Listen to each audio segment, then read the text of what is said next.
కన్న పిల్లల్నే తల్లి కడదేర్చింది. ఇద్దరు కూతుళ్ళ తలలు నరికి ఆ తల్లి సైతం బలమరణానికి యత్నించింది. ఆముదాల వలస మండలం వెదుళ్ళ వలసలో ఈ ఘటన జరిగింది. ఇక్కడ ఫోటోలో కనబడుతున్నటువంటి ఆ చిన్నారి పాపనే ఇప్పుడు కన్న తల్లే కడతేర్చింది. కూర్మాపు వరలక్ష్మి రమణ ఇద్దరు దంపతులు. అయితే కూలి పని కోసం రమణ నల్లగొండలో ఉంటున్నాడు. అత్త లక్ష్మితో వేదుళ్ళ వలసలోనే ఇటు వరలక్ష్మి ఉంటుంది. సో అత్త ఇంటి బయట పడుకుంది రాత్రి. ఇక ఇద్దరు పిల్లలతో కలిసి వరలక్ష్మి ఇంటి లోపల పడుకుంది. ఉదయం లేచి చూసేసరికల్లా ముగ్గురు తల్లి పిల్లలంతా రక్తపు మడుగులో ఉండిపోయారు. ఏం జరిగిందో అని తేరుకునే లోపే ఒక్కసారిగా ఇద్దరు పిల్లలు చనిపోయినట్టుగా నిర్ధారించుకున్నారు. 4 నెలల చాందిని, 3 ఏళ్ల భవాని ఇద్దరు పిల్లలు. ఇద్దరి గొంతులు పీక కోసింది తల్లే కడతేర్చింది. ప్రస్తుతానికి తల్లి వరలక్ష్మి శ్రీకాకుళంలోని రిమ్స్ ఆసుపత్రిలో చావు బతుకుల మధ్యలో చికిత్స పొందుతోంది. సో అటు అత్త వేధింపులే కారణమని వరలక్ష్మి కుటుంబ సభ్యులు చెప్తున్నారు. సో ఈ ఫోటోలో కనిపించేటువంటి ఆ ముద్దుగా కనిపించే ఆ చిన్నారే ఇప్పుడు తల్లి చేతిలో తల్లే ఒక రకంగా హిమపాశాన్ని వదిలి ఆ పాప ప్రాణాలు తీసింది, కడతేర్చింది, పీక కోసేసింది. భర్త ఏమో వేరే ప్రాంతంలో కూలీ పని కోసం ఉంటున్నాడు నల్లగొండలో. భార్య ఆ ఇద్దరు పిల్లలతో కలిసి అక్కడే ఉంటుంది. 4 నెలల పాప, 4 నెలల ఈ అమ్మాయి పేరు చాందిని, భవానీ అండ్ చాందిని ఇద్దరు కూడా. ఈ ఫోటోలో కనిపించేటువంటి ఆ పాప భవానీ 4 నెలల, ఇంకొక చిన్న పసికందు కూడా ఉంది. 4 నెలలు మాత్రమే. ఆ చిన్నారి గొంతు కొయ్యాలన్న తల్లికి ఎందుకు అనిపించింది? ఎంతటి సమస్యలున్నా ఏం జరిగినా నలుగురికి పంచుకోవాల్సింది, నలుగురితో డిస్కస్ చేయాల్సింది. లేదంటే ఇంకెవరితోనైనా ఈ విషయాన్ని చేరవేసి నిజంగానే అత్త వేధింపులే కారణమైతే అత్తనే శిక్షించే విధంగా కూడా చర్యలు తీసుకోవడానికి తనకు అర్హత ఉంది. కానీ ఇక్కడ ఆ ఇద్దరు చిన్నారులను చంపడమే చాలా తీవ్ర దిగ్భ్రాంతికి గురి చేసింది. తను కూడా బలమరణానికి యత్నించింది. ప్రస్తుతం ఆసుపత్రిలో చికిత్స పొందుతోంది. ఆముదాల వలస మండలం వెదుల వలసలో ఈ సంఘటన జరిగింది. సో ప్రజెంట్ ఇక్కడ జరిగినటువంటి ఈ ఘటన ఒక్కసారిగా ఇప్పుడు షాక్ గురి చేసింది. అందరినీ కూడా ఒకసారిగా భయభ్రాంతకు గురి చేసింది. 2 తెలుగు రాష్ట్రాల్లో చర్చ జరుగుతోంది. ఇద్దరు తమ కన్న కూతుర్లనే పీక కోసి హతమార్చాల్సినటువంటి అవసరం ఆ తల్లికి ఎందుకు వచ్చింది? అత్త నిజంగానే వేధించి ఉన్నా, నిజంగానే ఎంతలా ఇబ్బంది గురి చేసినా, ఇంకేదైనా ఇబ్బందికర వాతావరణాన్ని క్రియేట్ చేసినా కూడా డెఫినెట్గా పోలీసులను ఆశ్రయించడానికి అవకాశం ఉండేది, భర్తకు చెప్పుకోవచ్చు, తల్లిదండ్రులకు చెప్పడానికి అవకాశం ఉండేది. కానీ ఎందుకు ఈ పిల్లని చంపింది? కేవలం అత్త వేధింపులే కారణమా? ఇంకేదైనా ఇతరతర రీజన్స్ కూడా ఉన్నాయా? ఇటు భర్త ఏమో కూలి పని కోసం వేరే దగ్గర చెమటోడుస్తూ కష్టపడి ఆ కుటుంబాన్ని పోషించడం కోసం వేరే ప్రాంతానికి వచ్చాడు. ఈ తల్లి ఆ ఇద్దరు పిల్లలతో ఇంట్లోనే ఉంటుంది. సో నేను రాత్రి పడుకునే సమయంలో ఇంట్లో పడుకున్నారు ఈ పిల్లలు అండ్ తల్లి, అటు బయట అత్త పడుకుంది. తెల్లారులేసి చూసేసరికల్లా రక్తపు మడుగులో కొట్టుమిట్టాడుతూ కనిపించారు ఆ తల్లి. పిల్లలిద్దరు చనిపోయారు అప్పటికే. 4 months పాప, 3 years పాప, ఇద్దరు వాళ్ళ పీకలు తెగి పడిపోయి ఉన్నాయి. సో దీనికి సంబంధించి మరిన్ని అప్డేట్స్ ప్రతినిధి శ్రీకాకుళం నుంచి నాయుడు అందిస్తారు. నాయుడు, ఏంటి సిచ్యువేషన్? ఎందుకు ఆ తల్లి ఇద్దరి పిల్లల పాలిట యమపాశం వదలాల్సి వచ్చింది, కడతేర్చాల్సి వచ్చింది? ఇంత దారుణంగా నాకు తెలిసి ఏ తల్లి కూడా నవమాసాలు మోసి కనిపెంచినటువంటి ఏ తల్లి ఇంత దారుణానికి ఒడిగట్టకపోవచ్చు బహుశా. ఎందుకు ఆ పిల్లల్ని ఎందుకు చంపాల్సి వచ్చింది? కారణం ఏంటి? ఇప్పుడు ప్రస్తుతం తన ఆరోగ్య పరిస్థితి ఎలా ఉంది? మనం చూస్తే కనుక ఆముదాల వలస మండలం వెదుర్లు వలస గ్రామం ఒక్కసారిగా ఉలిక్కిపాటు గురి చేసింది. 3 నెలల పాపను పట్టుకొని అత్తవారి ఇంటికి వచ్చినటువంటి వరలక్ష్మి పాప సంబంధించినటువంటి ఒక ఏదైతే ఉయ్యాలేసే కార్యక్రమం జరిగింది. ఆ కార్యక్రమంలో భాగంగానే ఇటీవల తల్లిదండ్రులు వనస్థలం మండలం బంటుపల్లి గ్రామానికి చెందినటువంటి వరలక్ష్మి, అదేవిధంగా వెదురువలస గ్రామానికి చెందినటువంటి రమణకు 6 ఏళ్ల క్రితం వివాహం జరిగింది. భవాని పెద్ద పాప 3 ఏళ్లు, చాందిని చిన్న పాప 4 నెలల పసికందు. ఆమెకు బారసాల ఫంక్షన్ నిర్వహించారు. ఈ మధ్యనే తల్లిదండ్రులు వాళ్ళ ఆర్థిక స్తోమత లేకపోయినా కూడాను ఈ సొంత బంగారం కూడా తెచ్చిచ్చారు. ఈ విషయంపై గత రాత్రి వరలక్ష్మికి అత్తకి మధ్య వాగ్వివాదం జరిగింది.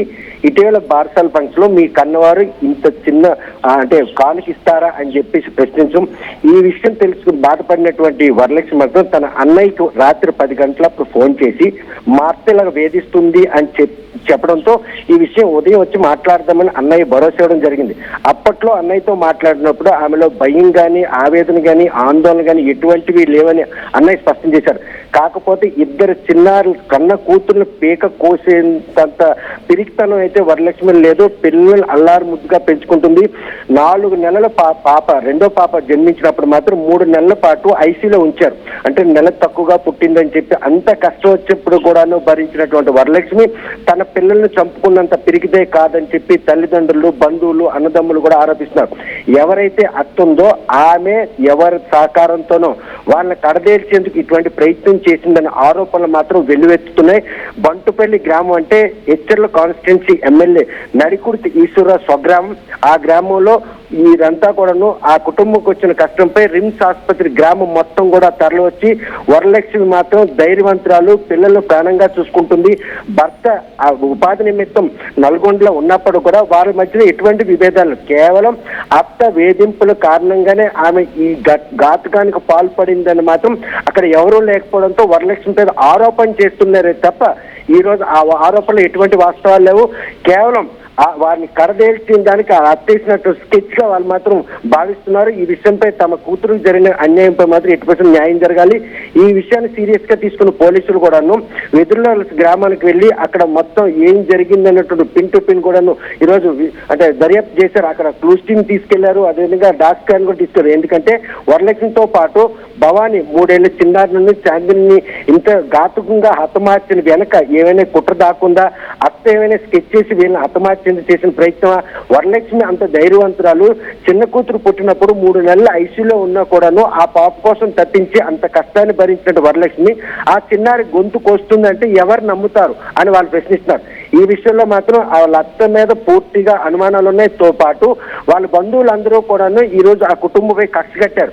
భర్త లేకపోవడంతో వరలక్ష్మి ఇంట్లో ఉంది, ఆమె కష్టం తేలేదుతో పాటు ఆ 3 అన్నదమ్ములతో ఒక్కగానొక్క కూతురు, ఆ ఒక్క కూతురికి ఘనంగా పెళ్లి చేశారు. కాకపోతే అత్త మాత్రం అన్నదమ్ములతో సమానంగా వాటా ఇవ్వాలని చెప్పి ఈ మధ్య కాలంలోనే పంచాయతీ కూడా పెట్టడం జరిగింది. ఆడపిల్లకి అన్నదమ్ములతో సమానంగా ఎలాగ వాటా ఇస్తాం, ఒక్కగానొక్క కూతురు కాబట్టి అన్నదమ్ములు కూడాను ఉన్న దాంట్లో చెల్లెలు కాపురం బాగోవాలి కాబట్టి వాళ్ళు కూడా తమకున్న దాంట్లో ఎంతో కొంత సాయం చేస్తున్నారు. తల్లి కూడాను ఈ రోజు పూర్తి స్థాయిలో కూతురు యోగక్షేమాలు తెలుసుకుంటూ ఆమె కూడా సహకరిస్తున్నారు. ఈ నేపథ్యంలో భర్త భార్య అన్యోన్యంగా ఉన్న 2 పిల్లల్ని పెట్టుకొని వరలక్ష్మి అంటే నిర్భయంగా జీవిస్తున్న అత్త వేధింపులతో పాటు అత్తే ఈ ఘాతుకానికి పాల్పడిందని మాత్రం ఈ రోజు హాస్పిటల్లో అపస్మార స్థితిలో ఉన్నటువంటి వరలక్ష్మి దగ్గరికి వెళ్ళి మాట్లాడలేనటువంటి పరిస్థితులు ఉన్నప్పుడు కూడా తల్లి, అన్నదమ్ముడు, బంధువులు కూడా మాట్లాడడం జరిగింది. కాకపోతే ఆవిడ పరిస్థితి సీరియస్ గా ఉంది. ఎందుకంటే గొంతు అంటే ఒక 4 ఇంచులు లోతు తెగిపోవడం, మాట్లాడే పరిస్థితులు కేవలం మాట్లాడలేకపోయినా కూడా ఆ కంటు చూపుతోని ఆ కదలికలు మాత్రం ప్రాణాపాయ స్థితి నుండి బయటపడింది అన్నటువంటి ధైర్యాన్ని మాత్రం డాక్టర్లు తల్లికి అన్నదమ్ముడికి ఇవ్వడం జరిగింది. కాకపోతే ఈ విషయంలో మాత్రం వరలక్ష్మి పిల్లల్ని చంపుకున్నంత పిరికిదైతే కాదు కాబట్టి వాళ్ళ అత్తగారే వీళ్ళని కడదీల్చారు. ఆ కడదీల్చిన క్రమంలోనే కప్పిపుచ్చుకునేందుకు వరలక్ష్మి కూడా గొంతు కోసి ఆమె కూడా ఆత్మహత్యకు ప్రేరేపితులు అయిందని చెప్పి నేను ఇది ఒక సినిమా క్రియేట్ చేశారు. ఈ క్రియేషన్ లో మాత్రం అత్త పాత్ర పూర్తిగా నాయుడు ఆమె నిజంగానే ఇంతలా అత్త చేతిలో వేధింపులకు గురయ్యి ఉంటే పోలీసులను ఆశ్రయించాల్సింది, భర్తకు చెప్పాల్సింది, కుటుంబంలో చాలా ప్రేమగా పెరిగినటువంటి బిడ్డగా చెప్తున్నారు కాబట్టి కుటుంబానికైనా ఇన్ఫార్మ్ చేయాల్సింది. కానీ అవేమీ జరగలేదు. డైరెక్ట్గా ఆ ఇద్దరు కన్న పిల్లల్నే 9 మాసాలు మోసి కని పెంచినటువంటి ఆ పిల్లల్నే చిన్న చిన్న పసిగుడ్లు కదా, వాళ్ళని ఇంత దారుణంగా పీక కోసి హతమార్చడం అంటే అత్త వేధింపులే కారణమయ్యి అనుకోవాలా, ఇంకేదైనా ఇతరత్ర కోణాలు కూడా ఉన్నాయి? ఎందుకు కుటుంబానికి షేర్ చేసుకోలేదు? ఎట్టి పరిస్థితుల్లో మనోజ్ రాత్రి అత్తకి కోడలికి మధ్య జరిగిన తగాదాన్ని మాత్రం రాత్రి 10 గంటలప్పుడు తన అన్నయ్యకి ఫోన్ చేసి వరలక్ష్మి చెప్పడం జరిగింది. ఇటీవల బారసాల ఫంక్షన్కి వచ్చినప్పుడు మీరు ఇచ్చినటువంటి కానుకల విషయంలో మా అత్త మాత్రం సంతృప్తిగా లేదు, ఇంకా అదనపంగా ఇవ్వాలని డిమాండ్ చేస్తుందని చెప్తే అన్నదమ్ముడు మాత్రం నచ్చ చెప్పాడు. ఆ నచ్చ చెప్పిన క్రమంలో తనకి ఏదైనా ఆపద పొంచుంది కానీ లేకపోతే తను ఏదైనా చేస్తారని భయం కనుక వరలక్ష్మిలో ఉండుండేలాగుంటే వాళ్ళు రాత్రే వచ్చి వరలక్ష్మి ఆ పిల్లలిద్దరిని కాపాడుకుంటే ఉండేది. కానీ వరలక్ష్మి మాటల్లో ఎక్కడ కూడా భయం కానీ అదేవిధంగా ఎటువంటి బెంగ లేకపోవడంతో నిర్భయంగా ఉన్నారు. ఉదయం 6 గంటలకి అన్నదమ్ముడికి ఫోన్ రావడం జరిగింది. అంటే ఈ విషయాన్ని కుటుంబ సభ్యులతో షేర్ చేసుకోవడం వరకు మాత్రం వరలక్ష్మి చేసిన ప్రయత్నం అయితే ఉంది, కానీ కుటుంబ సభ్యులే ఆమెకి ఏ రకమైన ప్రమాదం పొంచి ఉందన్న విషయాన్ని అసెస్ చేయకపోవడమే ఈ రోజు వరలక్ష్మి గొంతు కోసి ఈ రోజు అపస్మారక స్థితిలో రిమ్స్ లో ఉండడం, ఈ చిన్నారులు ఇద్దరు గొంతు కోసి ఇలాగ హతమార్చడం, ఈ పరిణామాల వెనక అంగట్లో ఉన్న అత్త, ఇంట్లో పడుకున్నటువంటి వరలక్ష్మి ఆ ఇద్దరు పిల్లల్ని ఎవరైనా వచ్చి గొంతు కోసి వెళ్ళిపోయారా, లేకపోతే వరలక్ష్మి మాత్రం చిన్న కూతురు పుట్టినప్పుడు 3 నెలల పాటు ఐసీలో ఉన్నా కూడాను ఆ కష్టాన్ని భరించగలిగినట్టు ఒక ధైర్యం ఉన్నట్టు వరలక్ష్మి ఈ రోజు ఆ కన్న కూతురు గొంతు కోస్తారంటే ఎక్కడ నమ్మశక్తి ఉంది? నమ్మే పరిస్థితి లేదు. అల్లారు ముద్దుగా పిల్లల్ని చూసుకుంటుంది. పిల్లలు ఎవరైనా కూడా ముద్దాడినా ఎత్తుకున్నా కూడా దరి కూడా చేరినది. ఎందుకంటే పిల్లలంటే అంత బాండింగ్. తండ్రి ఇలాగా దూరాన్ని ఉంటున్నాడు కాబట్టి తండ్రి ప్రేమని కలబోసి ఈ రోజు వరలక్ష్మి ఇద్దరు చిన్నారులు కూడా అల్లారు ముద్దుగా పెంచుకుంటూ వస్తున్న క్రమంలో ఈ విషయంలో పలు అనుమానాలు మాత్రం తలెత్తున్నాయి. ఎందుకంటే ఈ వెదుర్ల వలసలో అత్త వీళ్ళు మాత్రమే ఉంటున్నారు, వాళ్ళ బంధుగణం ఎక్కువ. ఎవరైతే వరలక్ష్మి అత్తకు సంబంధించిన బంధువులు ఎక్కువ, వారందరూ కలిసి ఈ 12 సెంట్ల స్థలం ఏదైతే ఉందో ఆ స్థలాన్ని తేవాలని డిమాండ్ జరిగింది. ఈ విషయం పంచాయతీ వరకు అయితే వెళ్ళలేదు, కానీ అత్త మాత్రం కోడలికి ఇంత తక్కువ బంగారం పెడతారా, మీ అన్నదమ్ములతో సమానంగా ఎందుకు వాటా తేవాలని 10 సార్లు ప్రశ్నించాం. ఈ కష్టాన్ని కూడా భరించి అన్నదమ్ముడితో షేర్ చేసుకుంది. ఈ విషయం తల్లికి కూడా చెప్పడం జరిగింది. తల్లి కూడాను నేను కూతురుతో మాట్లాడాను, నాకున్న దాంట్లో పెడతానని భరోసా ఇచ్చాను. అయినా కూడాను ఆ అత్తే ఎవరి ద్వారానైనా నా మనవల్ని అదేవిధంగా నా కూతుర్ని ఆత్మహత్యకు ప్రయత్నించింది. అందులో భాగంగానే నా మనవల్ని ఇద్దరిని కూడా గొంతు కోసి హత్య చేసింది. ఈరోజు నా కూతురు గొంతు కూడా కోసింది. నా కూతురు మాత్రం పెరిగితే కాదు, ఆమె అంటే ధైర్యవంతురాలు, అందరితోనూ కలివిడిగా ఉంటుంది. ఆ గ్రామస్తులు కూడా కన్నీరు మున్నీరు అవుతారు. బంటుపేటలో వరలక్ష్మి గురించి తెలిసిన ప్రతి ఒక్కరు కూడా ఆమె ధైర్యాన్ని కొనియాడుతున్నారు.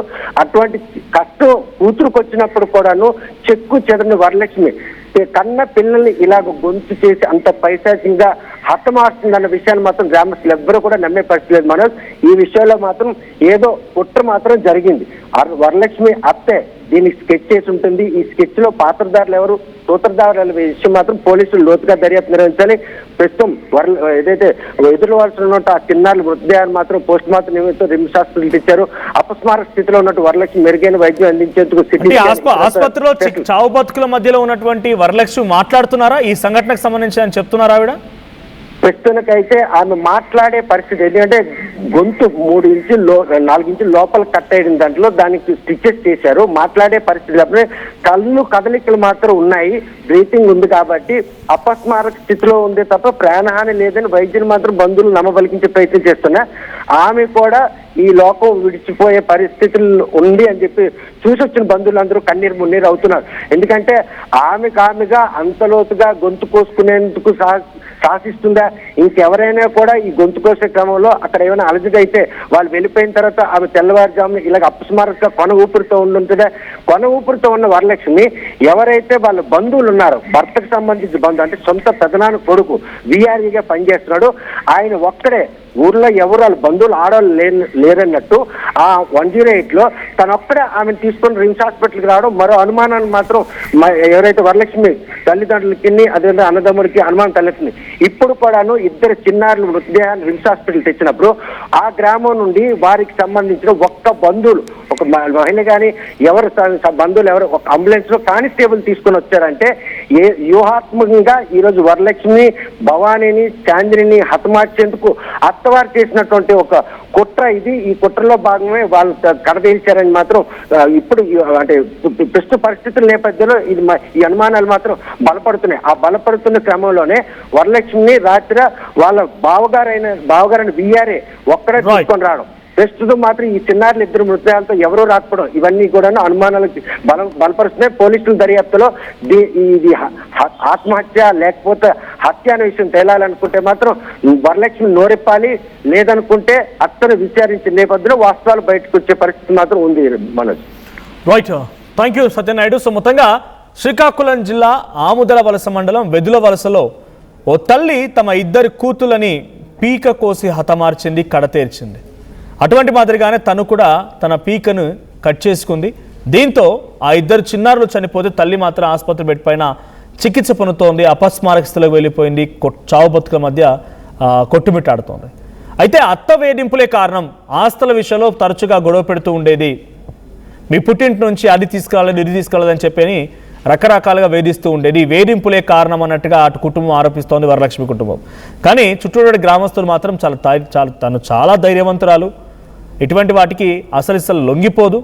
ఆ ధైర్యవంతురాలు ఇంతటి స్థాయిలో నిర్ణయం తీసుకుందంటే షాక్కు గురయ్యామని చెప్పి అందరూ కూడా దాదాపుగా వరలక్ష్మి పరిస్థితిపైనే ఆరా తీస్తున్నారు, ఆందోళన వ్యక్తం చేస్తున్నారు. ఏదేం జరిగినా తన ఇద్దరు కన్న బిడ్డల్ని కడతీర్చాలన్నటువంటి ఆ తల్లి చేసిన ప్రయత్నం ఎంతటి బాధలున్నా, ఎంతటి ఇబ్బందులున్నా, ఎన్ని రకాలుగా వేధింపులున్నా ఈ రకమైనటువంటి చర్య డెఫినెట్గా అందరూ కూడా షాక్కు గురి చేసింది.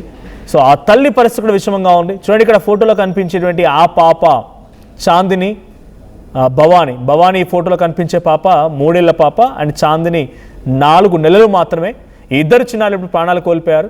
సో ఈ తల్లి చేసిన చర్య మీకేమనిపిస్తోంది? ఎంతటి కష్టాలున్నా, ఎన్ని వేధింపులున్నా, ఎన్ని రకాలుగా బాధలు పడుతున్నా ఈ తల్లి చేసిన చర్యను చూసి మీకేమనిపిస్తోంది? కామెంట్ చేయండి.